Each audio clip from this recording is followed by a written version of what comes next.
স্বাগত ২১ বিজনেসে। সঙ্গে আছি আমি মার্জিয়া প্রেয়সী।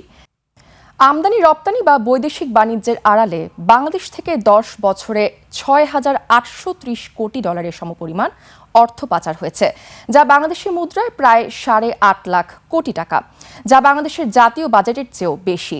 প্রতি বছর গড়ে পাচার হয়েছে ৬৮৩ কোটি ডলারের বেশি। যুক্তরাষ্ট্র ভিত্তিক আন্তর্জাতিক সংস্থা গ্লোবাল ফাইন্যান্সিয়াল ইন্টিগ্রিটি GFI এর প্রতিবেদনে এই তথ্য উঠে আসে। প্রতিবেদন অনুসারে এশিয়ার উন্নয়নশীল দেশগুলো থেকে অর্থ পাচার হওয়া 10টি দেশের একটি হলো বাংলাদেশ। সাদাত হাবিবি সেতুর রিপোর্ট। সাধারণত আমদানির ক্ষেত্রে পণ্যের মূল্য বেশি দেখানোকে বলা হয় ওভার ইনভয়েসিং এবং রপ্তানির ক্ষেত্রে মূল্য কম দেখানোকে বলা হয় আন্ডার ইনভয়েসিং। বাণিজ্যকে হাতিয়ার হিসেবে ব্যবহার করে বিশ্বজুড়ে অর্থ পাচারে এটি একটি জনপ্রিয় মাধ্যম। এই বাণিজ্যের আড়ালে কর ফাঁকি, অবৈধ অর্থ প্রবাহ, দুর্নীতি এবং অর্থ পাচারের মতো বিষয়গুলো নিয়ে কাজ করে ওয়াশিংটন ভিত্তিক গবেষণা সংস্থা গ্লোবাল ফাইন্যান্সিয়াল ইন্টিগ্রিটি GFI। সম্প্রতি সংস্থাটি যে নতুন প্রতিবেদন প্রকাশ করেছে তাতে বলা হয়েছে 2013 থেকে 2022 সাল পর্যন্ত সময়ের মধ্যে আন্তর্জাতিক বাণিজ্যে মিস ট্রেড ইনভয়েসিং বা পণ্যের মূল্য ভুলভাবে ঘোষণার মাধ্যমে বাংলাদেশ থেকে প্রায় 6,830 কোটি ডলার বিদেশে পাচার হয়েছে। বাংলাদেশি মুদ্রায় যা 8,33,000 কোটি টাকা। GFI এর বিশ্লেষণ, এশিয়ার উন্নয়নশীল দেশগুলোর মধ্যে শীর্ষ 10টি দেশের তালিকায় রয়েছে বাংলাদেশ। প্রতিবেদনে বলা হয়েছে বাংলাদেশের এই অবৈধ অর্থ প্রবাহের বড় একটি অংশ উন্নত দেশগুলোর সঙ্গে বাণিজ্যের সময় ঘটেছে। মোট ঘাটতির মধ্যে প্রায় 33 বিলিয়ন ডলার বা 3,300 কোটি ডলার কারসাজি হয়েছে যুক্তরাষ্ট্র ও ইউরোপের দেশগুলোর সঙ্গে বাণিজ্যের ক্ষেত্রে। পুরো এশিয়া অঞ্চলের চিত্র তুলে ধরে GFI বলছে শুধু 2022 সালেই এশিয়ার উন্নয়নশীল দেশগুলো থেকে বাণিজ্যের আড়ালে প্রায় 169 বিলিয়ন ডলার পাচার হয়েছে। এই সময়ে ভারত থেকে বাণিজ্যের আড়ালে প্রায় 1.06 ট্রিলিয়ন ডলার পাচার হয়েছে বলে প্রতিবেদনে উল্লেখ করা হয়েছে। শ্রীলঙ্কায় উন্নত দেশগুলোর সঙ্গে বাণিজ্যের ক্ষেত্রে প্রায় 24 বিলিয়ন ডলারের ঘাটতি দেখা গেছে। চীন, থাইল্যান্ড, ভারতের মতো বড় বড় অর্থনীতিগুলো এই তালিকায় শীর্ষে থাকলেও ছোট বড় প্রায় সব দেশেই এ ধরনের অনিয়ম বিদ্যমান। প্রতিবেদনটিতে সতর্ক করে বলা হয়েছে গত 1 দশকে দক্ষিণ এশিয়ায় মিথ্যা তথ্য দিয়ে অর্থ পাচারের এই প্রবণতা কমার কোনো স্পষ্ট লক্ষণ দেখা যায়নি। সাদাত হাবিবি সেতু, 21 টেলিভিশন, ঢাকা।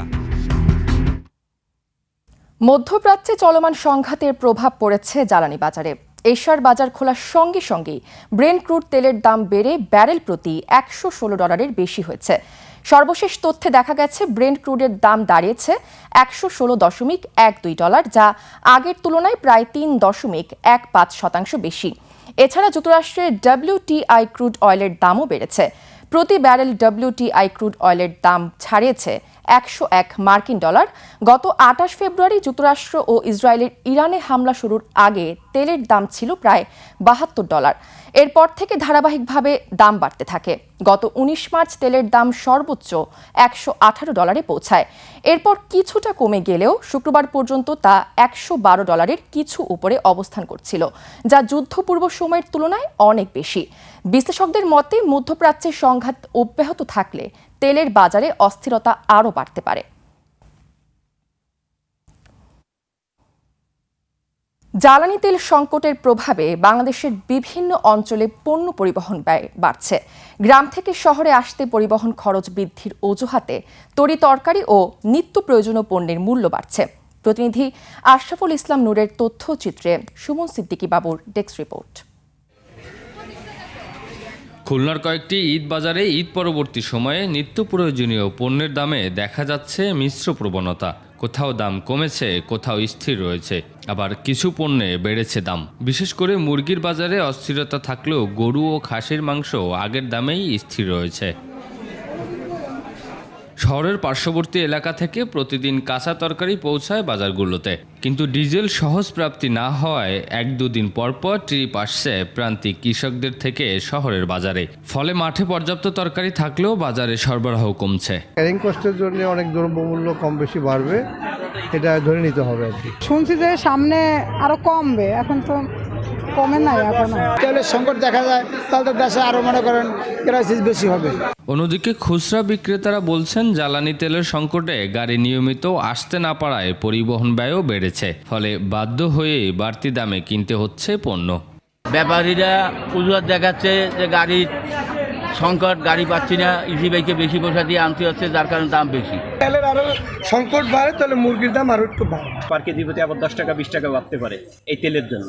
জ্বালানি তেলের দাম না বাড়লেও সরবরাহ সংকটের অজুহাতে পণ্য পরিবহনকারীরা ভাড়া বাড়িয়ে দিয়েছে, এমনটাই অভিযোগ ক্রেতা ভোক্তাদের। সুমন সিদ্দিকী বাবু, একুশে টেলিভিশন। এবার এশিয়ার প্রধান শেয়ার বাজারের খবর। মধ্যপ্রাচ্যের যুদ্ধের প্রভাবে সূচকের নিম্নমুখী প্রবণতা দেখা যাচ্ছে এশিয়ার বেশিরভাগ পুঁজিবাজারে। জাপানের শেয়ার বাজার নিকির সূচক 1706 পয়েন্ট কমে দাঁড়িয়েছে 51,666 পয়েন্টে। কমেছে হংকংয়ের শেয়ার বাজার হ্যাংসেংয়ের সূচক 292 পয়েন্ট কমে অবস্থান করছে 24,659 পয়েন্টে। বেড়েছে সিঙ্গাপুরের HTI এর সূচক, এটি 2 পয়েন্ট বেড়ে অবস্থান করছে 4,900 পয়েন্টে। চীনের শেয়ারবাজার সাংহাই কম্পোজিট ইন্ডেক্স অবস্থান করছে 3,918 পয়েন্টে, যা আগের দিনের চেয়ে 4 পয়েন্ট বেশি। বোম্বে সেন্সেক্স 30 ইন্ডেক্সকে দেখা যাচ্ছে নিম্নমুখী প্রবণতায়। সেন্সেক্সের সূচক 1,125 পয়েন্ট কমে অবস্থান করছে 72,458 পয়েন্টে। কমেছে থাইল্যান্ডের থাই স্টক এক্সচেঞ্জের সূচক, এটি 4 পয়েন্ট কমে অবস্থান করছে 1,442 পয়েন্টে। এবার জানাবো আন্তর্জাতিক বাজারে সোনা ও রূপার দাম। আন্তর্জাতিক বাজারে বেড়েছে স্বর্ণের দাম। প্রতি আউন্স স্বর্ণ বিক্রি হচ্ছে $4,536, যা আগের দিনের চেয়ে $42.51 বেশি। বেড়েছে রূপার দামও। প্রতি আউন্স রূপা বিক্রি হচ্ছে $70.77, যা আগের কার্যদিবসের তুলনায় $1.02 বেশি। আন্তর্জাতিক বাজারে গম ও সয়াবিন তেলের বাজার দর। বিশ্ব বাজারে বেড়েছে গমের দাম। শিকাগো বোর্ড অব ট্রেডে মে 2026 সরবরাহ চুক্তিতে প্রতি বুসেল গমের ভবিষ্যৎ মূল্য দাঁড়িয়েছে 604.50 সেন্টস, যা গত দিনের চেয়ে 0.50 সেন্টস বেশি। বিশ্ব বাজারে বেড়েছে সয়াবিন তেলের দাম। জুন 2026 সরবরাহ চুক্তি অনুযায়ী প্রতি পাউন্ড সয়াবিন তেলের মূল্য এখন 68.35 সেন্টস, যা এর আগের কার্যদিবসের চেয়ে 0.94 সেন্টস বেশি। এবার টাকার সঙ্গে প্রধান আন্তর্জাতিক মুদ্রার বিনিময় হার। আন্তঃব্যাংক লেনদেনে আজ ব্যাংকগুলো মার্কিন ডলার কিনছে 122 টাকা 15 পয়সায়, বিক্রি করছে 123 টাকা 15 পয়সায়। ব্রিটিশ পাউন্ডের ক্রয় মূল্য 160 টাকা 81 পয়সা এবং বিক্রয় মূল্য 167 টাকা 70 পয়সা। ইউরোর ক্রয় মূল্য 140 টাকা 5 পয়সা, বিক্রি হচ্ছে 146 টাকা 13 পয়সায়। জাপানি ইয়েন ক্রয় হচ্ছে 73 পয়সায় আর বিক্রি হচ্ছে 8 পয়সায়। এদিকে ব্যাংকগুলো কানাডিয়ান ডলার কিনছে 87 টাকা 50 পয়সায়, বিক্রি করছে 90 টাকা 49 পয়সায়। ভারতীয় রুপির ক্রয় মূল্য 1 টাকা 23 পয়সা, বিক্রি হচ্ছে 1 টাকা 39 পয়সায়। সৌদি রিয়েলের ক্রয় মূল্য 31 টাকা 45 পয়সা এবং বিক্রয় মূল্য 33 টাকা 22 পয়সা। মালয়েশিয়ান রিঙ্গিত ক্রয় হচ্ছে 30 টাকা 21 পয়সা এবং আন্তঃব্যাংকে তা বিক্রি হচ্ছে 31 টাকা 10 পয়সায়।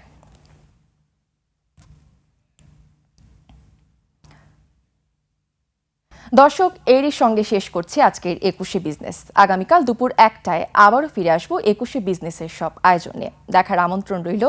একুশের সাথেই থাকুন।